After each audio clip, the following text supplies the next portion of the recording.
Last week, we left a woman standing in a sultan's study, her wrists free, her blade untouched, her mother's kanga on the table between them, ocean blue and gold, and carrying 12 years of everything she had not yet found words for. He had said, "I have known since that day. I was waiting for you to trust me enough to tell me yourself."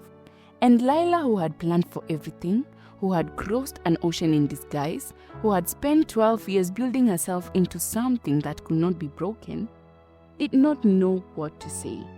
This is what happened next. The silence between them is the kind that has texture, not empty, not comfortable, the kind of silence that is doing a tremendous amount of work. Layla looks at the kang on the table, at the proverb woven into the border in her mother's handwriting. Haraka haraka, haina baraka. Hari hari has no blessing. She has carried those words for 12 years as a reminder, a discipline, a promise to herself that she will not move until she was ready, that she will not strike until the moment was right. She is beginning to understand that she may have misread what they meant. When she speaks, her voice comes out differently than she intends. Not controlled, not the careful voice of life, or the disciplined voice of the woman who had planned an infiltration across 3 years. Just her voice, tired and real, and 12 years old all at once. She speaks barely above a whisper. "My name is Layla, Layla binti Jabir, of the man." She watches his face. He does not perform surprise. He does not perform anything. He simply receives it, the way he receives everything completely. He says quietly, "Jabir's daughter, the chief trader." She stares at him. "You know his name?" Kasim moves to his desk, opens the bottom drawer, removes a document and places it beside the kanga on the table. It is a list, long, names and places, and beside each one notes in his handwriting. What was taken, what has been returned, what cannot be returned, what is still being attempted. She finds her father's name halfway down the third page. Jabir ibn Mahmud of the Mani, chief trader negotiator, refused to sign the acquisition agreement. Below that, in different ink, more recent.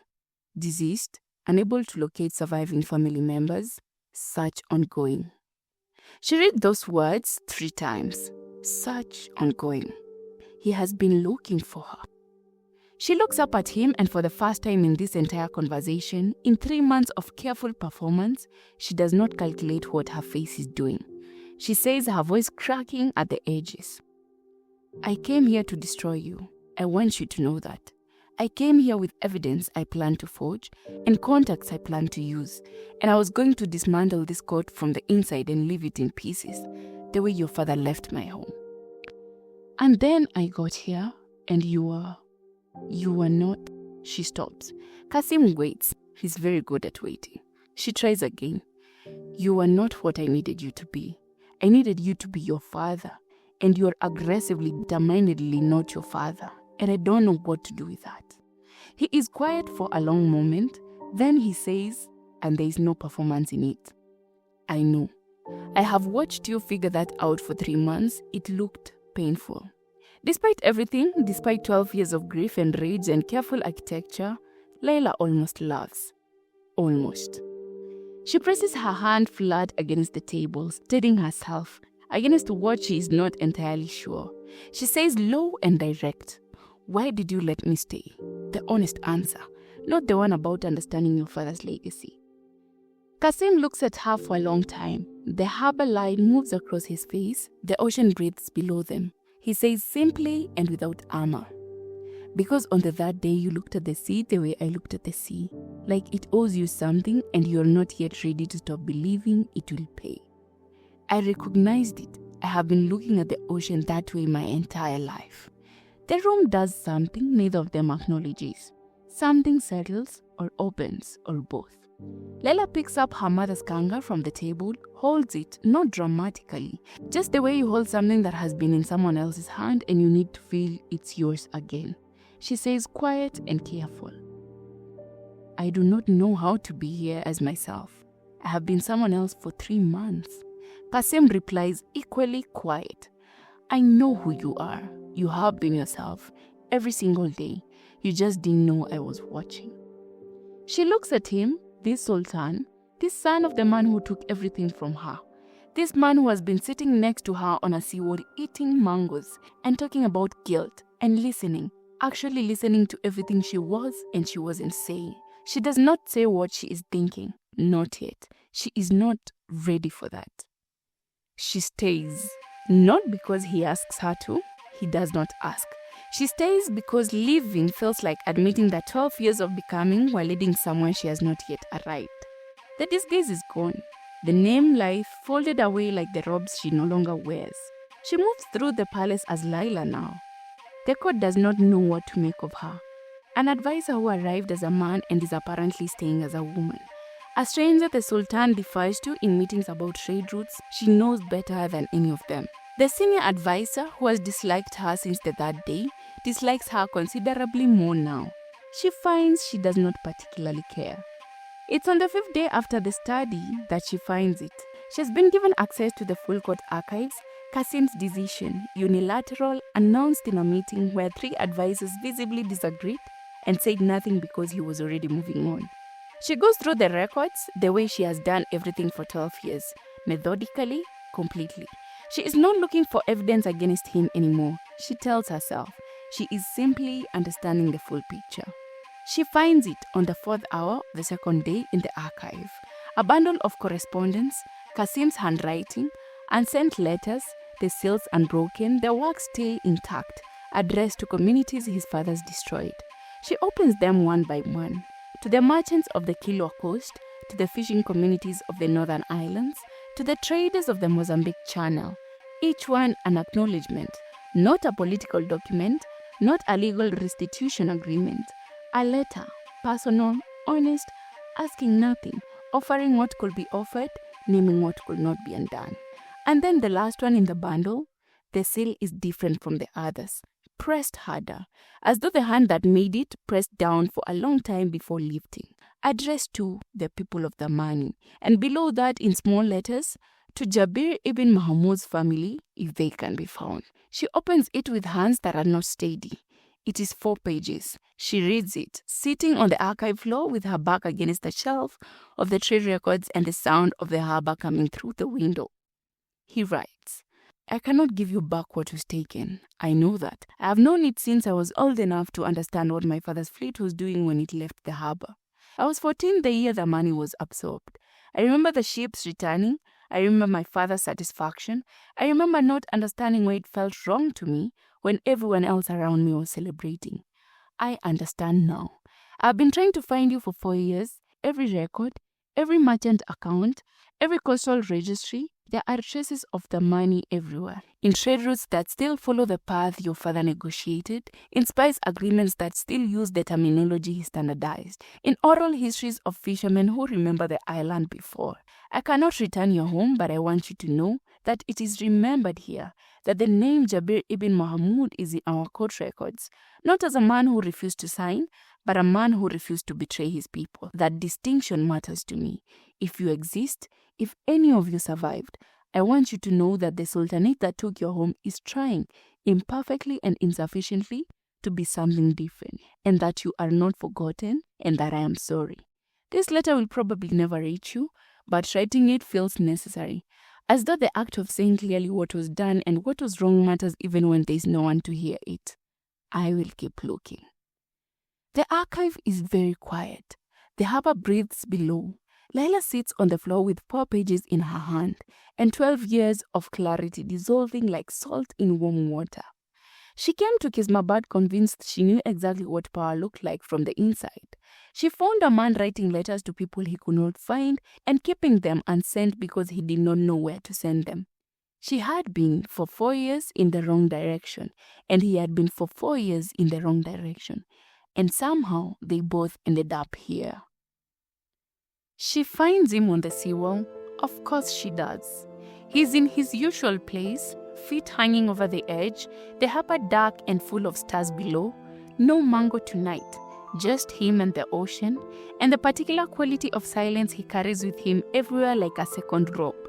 She sits beside him without being asked. For a long time, neither of them speak. The rowboats move across the harbor. their lamps tiny orange flames reflected in the black water. Somewhere on the coast below, someone is singing, an old Swahili working song, the kind that has been sung on this water for longer than either of them has been alive. Layla has the unsent letter in her hands. She holds it out to him. He looks at it, looks at her, takes it carefully. He says nothing for a long time, then quietly, "You weren't supposed to find that." She replies equally quiet. "I know. I find things I'm not supposed to find. It's a habit I developed young." He looks at her sideways, and just for a moment, just a flash, something in his face does what it rarely does in public. It relaxes. She continues looking at the water. 4 years. You have been looking for 4 years. He says simply, "Yes." She is quiet for a long time. Then she says, and her voice is smaller than she intends, "I was in Mombasa for 2 of those years. I was in the scholar's house for 6. I was not hiding exactly, but I was not using my real name." He says carefully, "I know. I found the scholar's records 8 months ago. Idris's household. A young woman who joined his staff and disappeared from the coastal registries at the same time a young man named Life appeared in the trade networks." She turns to look at him fully. He meets her gaze, steady, honest, carrying the slight embarrassment of a man who has been caught doing something thorough. She says disbelieving, "You knew before I arrived?" He says simply, "I suspected. I was not certain until the third day, when you answered my question about the money and your hands were not quite steady." The ocean breathes. Layla looks back at the water. She says low and direct, "Why didn't you stop me when you suspected? Before I arrived, you could have closed the court to the new advices. You could have..." Kasim interrupts, quiet but certain, "Because you deserved the chance to see for yourself. I could have sent you a letter, told you who I was trying to be, but letters from sultans are not always believed, particularly by people who have a good reason not to trust them. I thought if she comes and she looks and she finds nothing worth destroying, that is more honest than anything I could say." She sits with that for a long time. A sultan who set conditions for his own potential destruction because he believed the truth was more persuasive than his own defense. She says finally, quietly, looking at the water, "I do not know how to put down what I came here carrying. I've been carrying it for so long that I'm not sure who I am without it." Kasim looks at her. He says gentle and certain, "You are Layla binti Jabir. You are the woman who corrected a translation error that 3 senior advisors missed. You are the person who argued for the fishing communities in last Tuesday's trade meeting when no one else in that room remembered they existed. You are the woman who tends to look at the sea as though you are memorizing it. You are, without question, the most exhausting person I've ever had in my court.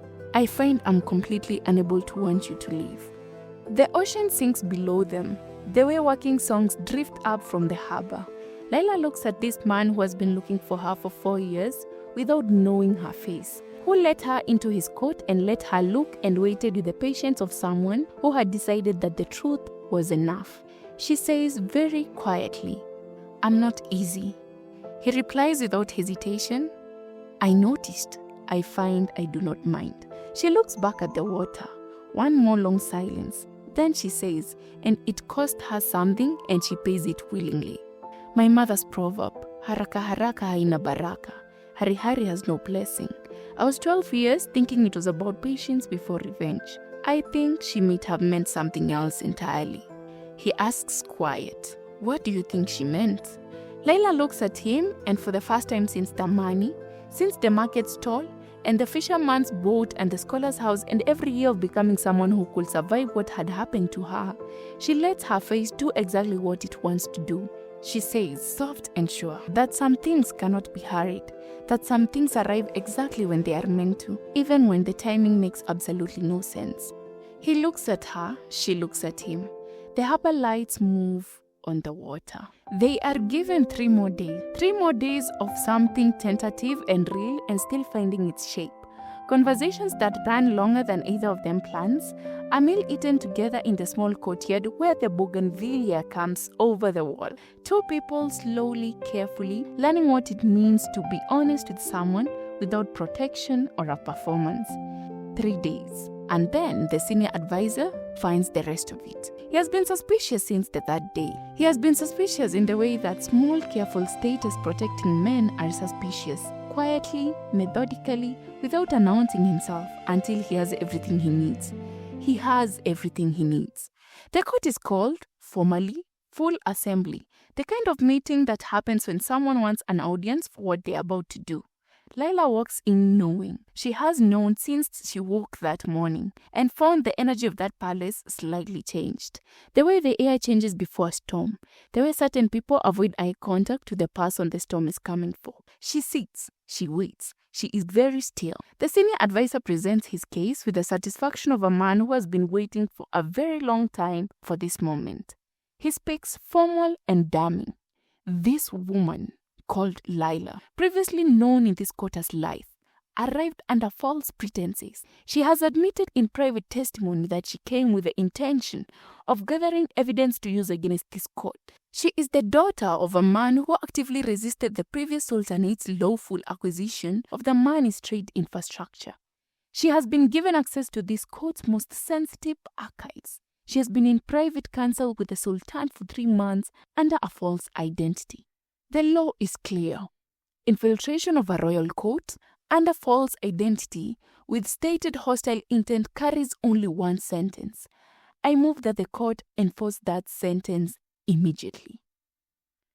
The murmur that moves through the court is not kind. These are people who sat in meetings with Life, who are deceived for 3 months, whose professional dignity sits somewhere on the floor between them and this woman, and nobody is quite comfortable acknowledging that. Kasim sits on his throne. He has not moved. He has not changed his expression. He looks at Layla.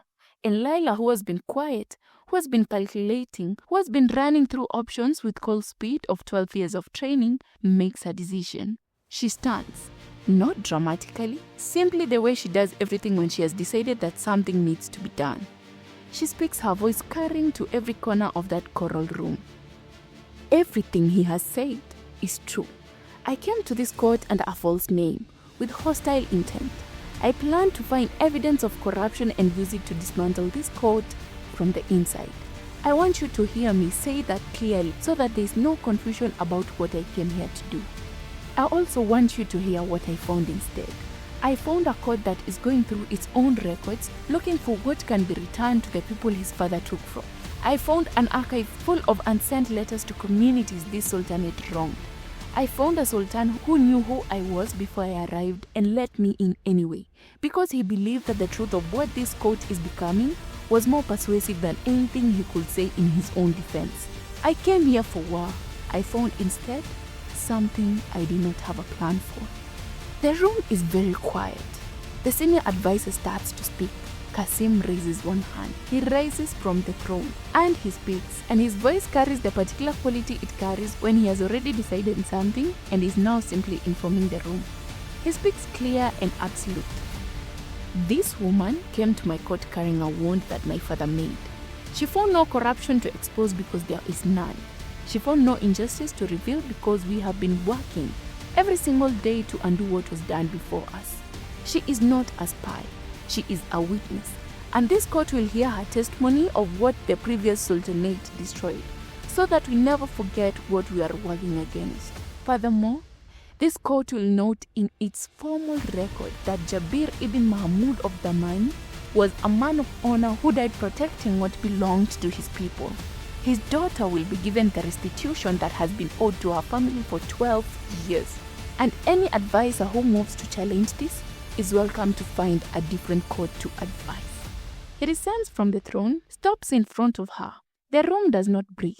He removes the chains from her wrists himself and says just for her, just barely above the sound of the harbor, Layla binti Jabir, welcome to this court as yourself, finally.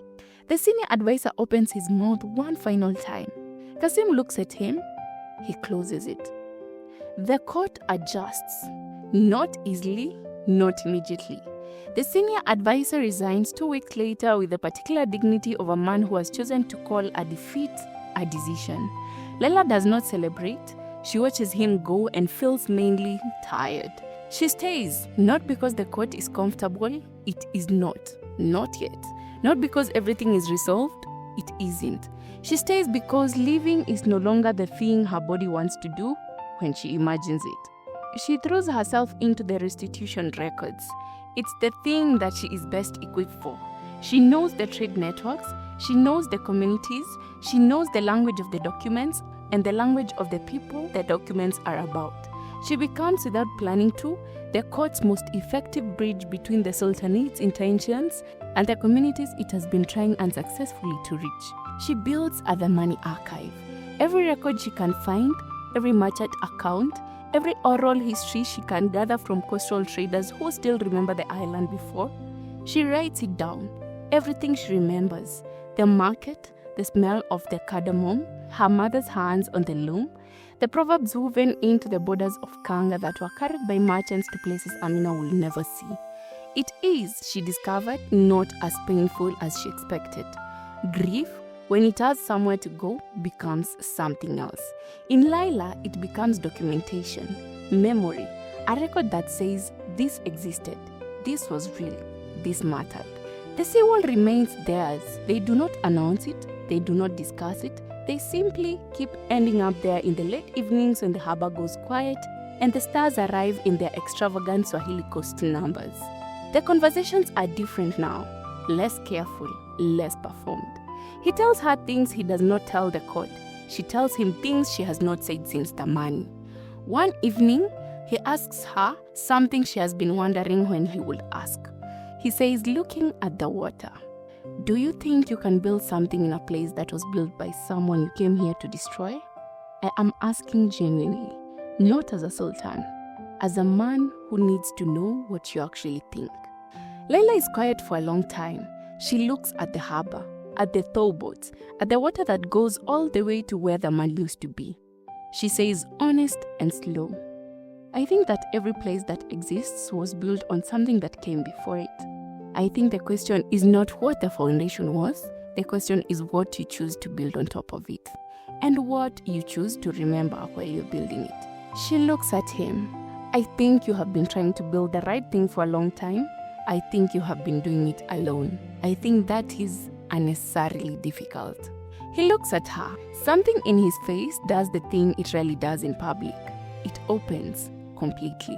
He says so quietly the harbor almost takes it. Stay. Not for the court, not for the restitution work, not because you have nowhere else to go. Stay because I'm significantly better at this when you're here, and because I would like the chance to be someone you chose rather than someone you are assigned by 12 years of grief. The ocean breathes. The working song rises from the harbor on the night air. Layla looks at the man who has been looking for her for 4 years, who let her in knowing who she was, who gave her the archives and the space in the seawall and waited, with the patience of someone who understood that you cannot rush the moment a person decides to put down what they have been carrying. She says finally, softly, with the particular certainty of someone who has thought about something for long enough. I already decided that. I just needed you to ask. They do not rush what comes after. That is the point. What they have has been built across the 3 months of the seawalls and the archives floors and arguments about trade law and the silences that did more work than most conversations. What comes after is simply the formal acknowledgement of what was already true. They marry on the seawall, not in the throne room, not in the great hall, with the court assembled and the ceremony performed for the benefit of alliances and appearances. On the seawall at dawn, with the harbor waking below them, and the rowboats beginning their morning routes and the sky doing what the soily coast sky does at first light, turning colors that have no names in any of the 4 languages Layla speaks. The witnesses are the harbor master, who has known Kasim since childhood, the old scholar Idris, who traveled 3 days when he received the invitation and arrived still complaining about his back and crying before the ceremony even started, and the fisherman from the morning shift, who stopped their boats because something was clearly happening on the seawall and stayed because once you see a thing like that, you do not leave. There are no formal vows. Kasim speaks fast. He looks at her the way he looks at everything he's serious about, completely. I have been trying to build something worthy of the people this court failed. I would like to build it with the most thorough, most inconvenient, most necessary person I have ever met, if you will have me. Layla looks at him. She looks at the ocean behind him. The ocean that took her mother. The ocean that carried her to the mainland.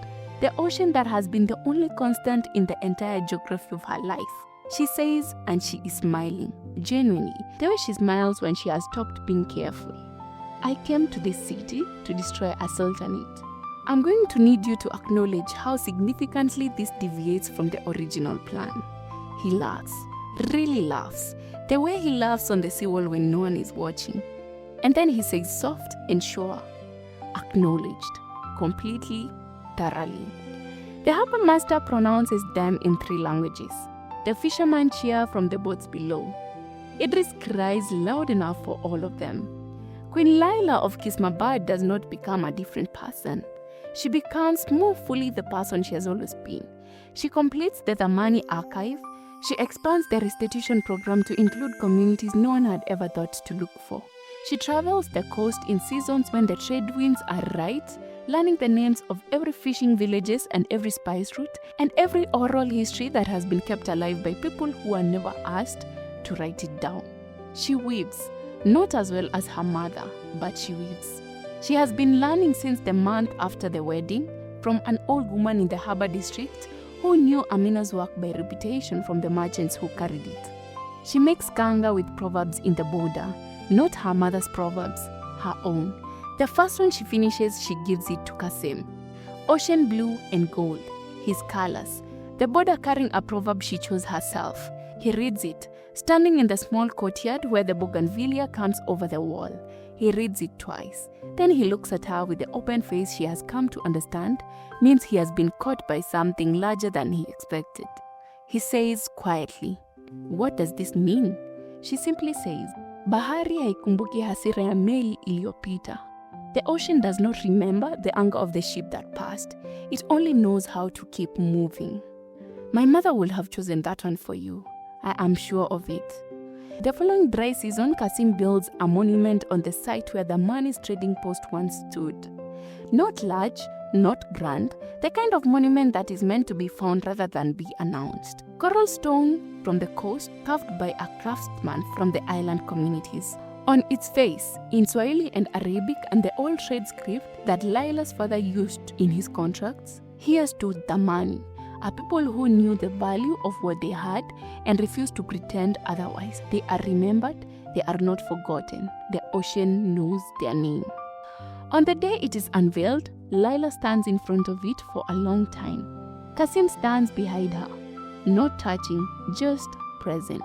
The way he's always present, completely, without demanding anything from the moment.